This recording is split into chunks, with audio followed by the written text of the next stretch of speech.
26-year-old Luigi Mangione in custody in Altoona, Pennsylvania. For now, being held on a weapons charge. The break came after a worker at this McDonald's recognized him from those surveillance images and called authorities. Police finding Mangione had a passport and several fake IDs, including this New Jersey driver's license, the same one he used to register at a hostel in New York, where this widely circulated image was captured showing his face. We have learned police also found Mangione had what's called a ghost gun, possibly made with a 3D printer with a suppressor or silencer, appearing very similar to the one used at the attack captured on surveillance.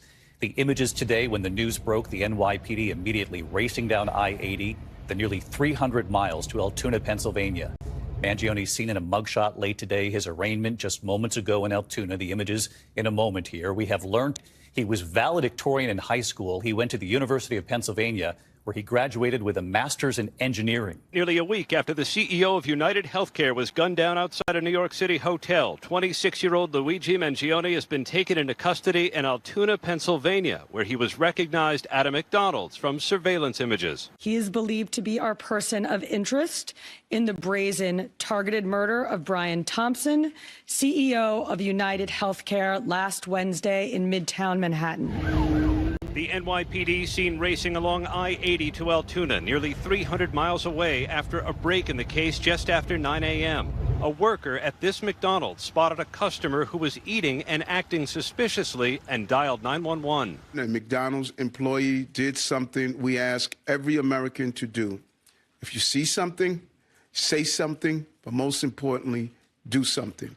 And they did. Altoona police taking Mangione into custody on gun charges. Police say he had this ghost gun that may have been made with a 3D printer, similar to the weapon used to kill Thompson, along with a suppressor or silencer. They also found 3 handwritten pages that express anger at the insurance industry and could speak to his motivation and mindset. It does seem that he has some ill will toward corporate America. Officials say Mangione had clothing and a mask consistent with the suspects, a passport, and multiple fake IDs, including this fake New Jersey license used to check into that hostel in New York City. We know he has ties to San Francisco, California, and his last known address was Honolulu, Hawaii.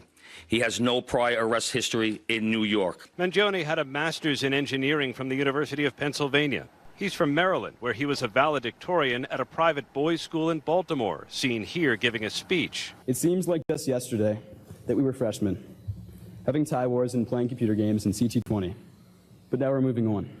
About a year ago, Mangione posted a review of the infamous manifesto by Unabomber Ted Kaczynski, saying he was a violent individual rightfully imprisoned who maimed innocent people, but describing him as an extreme political revolutionary. In this grainy surveillance video, Brian Thompson's killer is seen moments before the murder, waiting for the UnitedHealthcare executive.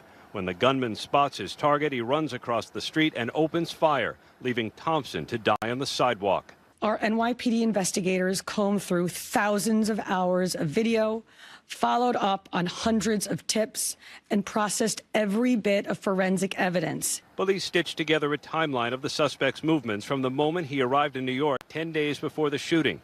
He kept a mask over his face at all times, except for this one unguarded moment when he checked into that hostel. Surveillance cameras catching the suspect near the Hilton, at a Starbucks, escaping on a bicycle, and finally getting into a taxi for a ride to the bus station where he vanished.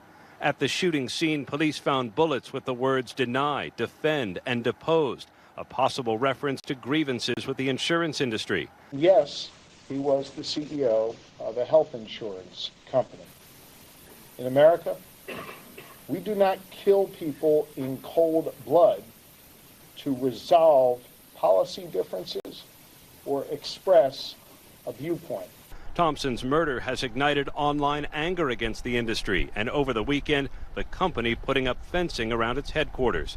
Tonight, UnitedHealthcare says in a statement, our hope is that today's apprehension brings some relief to Brian's family, friends, colleagues, and the many others affected by this unspeakable tragedy.